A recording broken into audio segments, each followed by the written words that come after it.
అందరికీ నమస్కారం. బాబూజీ గారి 125వ జన్మదినాన్ని ఈ సంవత్సరం అంతా మనం ఒక వేడుకలా నిర్వహించుకుంటున్నాం అన్నది తెలిసిన విషయమే.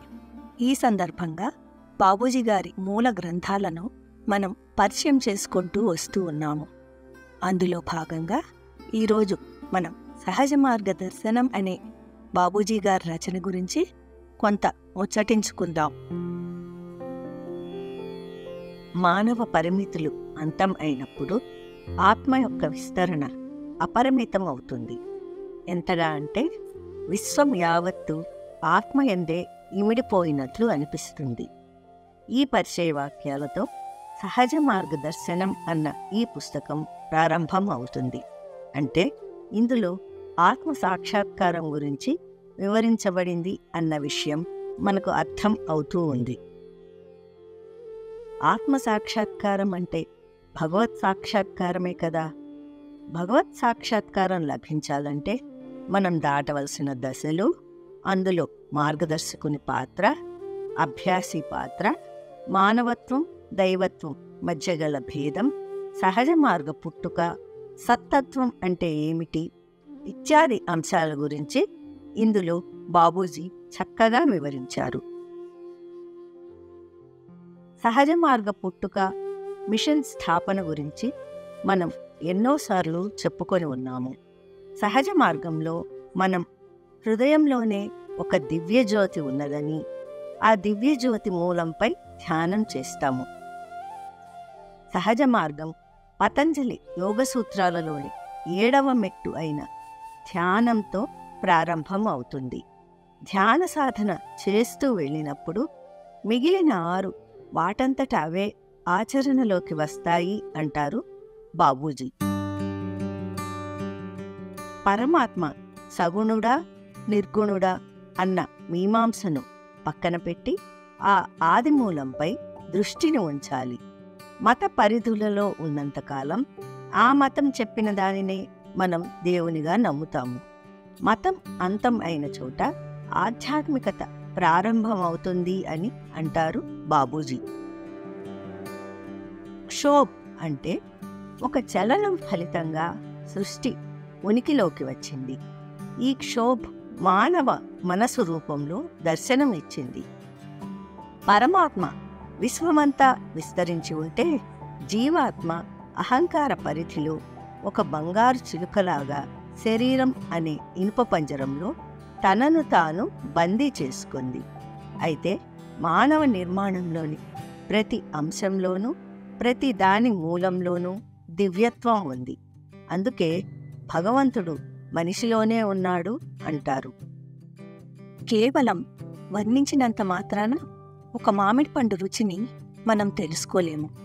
అలాగే పుస్తక విజ్ఞానం ఉన్నంత మాత్రాన ఒక వ్యక్తి వైద్యుడు కాలేడు. సాక్షాత్కారం గురించి కేవలం పుస్తకాలపై ఆధారపడితే అది అయోమయానికి దారితీస్తుందని, ఒక్కొక్కసారి అది ప్రమాదకరంగా కూడా పరిణమిస్తుందని బాబూజీ అంటారు. సాక్షాత్కారం కోసం దాటవలసిన దశలు, లక్ష్య సాధనలు, గురువు యొక్క సహకారం, నిరంతర స్మరణ ఇత్యాది అంశాల గురించి బాబూజీ ఇందులో చక్కగా వివరించారు. సహజ మార్గ ధ్యాన సాధన వల్ల మానవత్వం దైవశక్తితో నిండిపోతుంది. సహజ మార్గంలో మానవ నిర్మాణంలోని వైరుధ్యాలను మితస్థితికి తీసుకురావడం ఫలితంగా మానవత్వం దైవత్వంతో అనుసంధానం చెందుతుంది. ఆత్మ విస్తరణ అనంతం అవుతుంది. ఆత్మ సాక్షాత్కారం అనేది వ్యక్తీకరణకు అతీతమైన ఒక మూగ స్థితి. ఇది కేవలం మానవాతీత చైతన్యం వలననే సాధ్యపడుతుంది. సాక్షాత్కారం కోసం అనేక మార్గాలు, పద్ధతులు ఉన్నప్పటికీ మానవుని అత్యున్నత స్థాయికి రాజయోగం మాత్రమే చేర్చగలదని స్వామి వివేకానంద అనేవారు. అంతిమ లక్ష్య సాధనకు గృహస్థ జీవితం అవరోధంగా నిలుస్తుంది అన్నమాట అసత్యం అంటారు బాబూజీ. ఒక పరిపూర్ణ యోగి కేవలం గృహస్థాశ్రమంలోనే కనపడతాడు అంటారు ఆయన. భౌతిక జీవనం, ఆధ్యాత్మిక జీవనం ఈ రెండింటిని సమన్వయపరచుకుంటూ ముందుకు సాగిపోవాలి. సహజ మార్గంలో గురువు ద్వారా ఇవ్వబడిన సత్తత్వం ఒక బీజంలా పనిచేస్తుంది. మన గృహస్థ ధర్మాలు నిర్వహిస్తూనే నిరంతర స్మరణ ద్వారా ఆ సత్తత్వం అనే బీజాన్ని సంరక్షించుకుంటూ సాగిపోయినప్పుడు మాత్రమే ప్రగతి సాధ్యమవుతుంది అంటారు బాబూజీ. సహజ మార్గంలో ప్రాణాహుతి ప్రసారం అత్యంత ప్రత్యేక పాత్ర పోషిస్తుంది.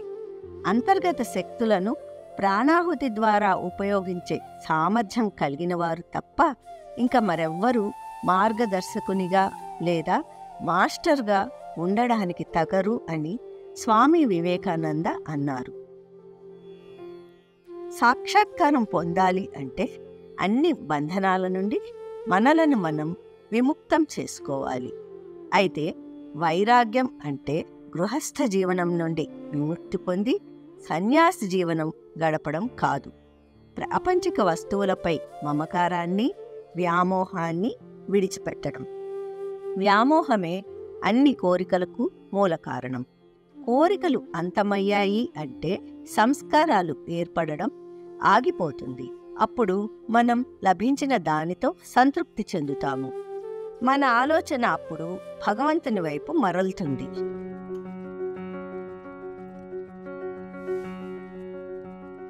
భగవంతునికి మనిషికి మధ్య గల అనుసంధాన సంబంధమే గురువు. అయితే ఈ సమర్థ గురువును ఎలా గుర్తించాలి? మనం ఎవరి చెంతనైనా నిలబడి ఉన్నప్పుడు చిత్తచాంచల్యం లేక నిశ్చలతను పొందగలిగాము అంటే అతనే మనకు మార్గనిర్దేశనం చేయగల సమర్థత కలిగిన వ్యక్తి. గురువును తల్లిగా భావించాలి అంటారు బాబూజీ. తల్లి 9 నెలలు తన గర్భంలో శిశువును మోసినట్లే గురువు తన ఆధ్యాత్మిక శిశువును కొంతకాలం పాటు తన మనోక్షేత్రంలో ఉంచుకొని తేజోమయ లోకంలోకి ప్రవేశపెడతాడు. అటువంటి భగవత్ స్వరూపులైన గురువర్యులకు హృదయాన్ని కానుకగా సమర్పించుకొని సర్వస్వ శరణాగతి చేయాలి. అంటే ఆత్మసమర్పణ చేయాలి. అభ్యాసి యొక్క లక్ష్య సాధనలో ఆత్మసమర్పణ ప్రముఖ పాత్ర పోషిస్తుంది. మనం అందరం గురువుగారి గుమ్మంలో భిక్షాపాత్ర చేతపట్టి నిల్చున్న యాచకులమే. పాత్ర ముందే నిండి ఉంటే అందులో ఏది వేసినా పొర్లిపోతుంది. కనుక మనల్ని మనం ఖాళీ చేసుకొని గురువర్యుల కృపకు పాత్రులం కావాలి. సమర్థుడైన గురువు ప్రాణాహుతి ప్రసారశక్తి చేత సాధకుని మనసులోని నిమ్నతమ ప్రవృత్తులను బలహీనపరిచి అతడి హృదయాంతరాళంలో దివ్య జ్యోతి యొక్క విత్తనాన్ని నాటుతాడు. సహజ మార్గంలో మనం హృదయంలో ఒక దివ్య జ్యోతి ఉందనుకుని ఆ జ్యోతి మూలంలోని దివ్యత్వంపై ధ్యానం చేస్తాము. మనలోని సంక్లిష్టతలు, మలినాలు అన్నీ ఆవిరి లేదా పొగ రూపంలో శరీరం వెనుక భాగం నుండి వెళ్ళిపోతున్నాయి అన్న సంకల్పం చేసుకొని నిర్మలీకరణ చేసుకుంటాము. నిర్మలీకరణ ద్వారా మన శరీరంలోని చక్రాలు, ఉపబిందువులు జాగృతం చెందుతాయి. సహజ మార్గంలోని మరొక ప్రత్యేక అంశము నిరంతర స్మరణ. అంటే మన ప్రతి కార్యం ఆ భగవన్నామ స్మరణలోనే జరగాలి. శూన్యస్థితికి చేరుకోవడం మన అంతిమ లక్ష్యం కావాలి.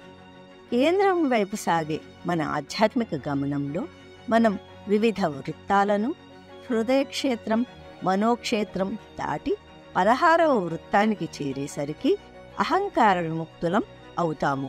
కేంద్రక్షేత్రంలోని 7 కాంతి వలయాలను దాటిన తర్వాత అనంతత్వంలోకి ప్రవేశిస్తాము. అదే మానవుడు చేరుకోగలిగే అత్యున్నత స్థితి. ఆ స్థితే మనలను పరమాత్మలో లీనం చేయగల స్థితి.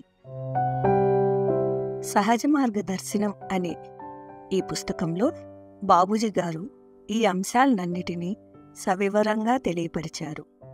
ఇందులో వివరించిన ప్రతి అంశం తన స్వీయ అనుభవంతో తెలుసుకున్నదే తప్ప ఇతరుల నుండి గ్రహించినది కాదు అని ఆయన తెలియపరిచారు. ఇది ప్రతి ఒక్కరూ తప్పక చదవవలసిన పుస్తకం. నమస్కారం.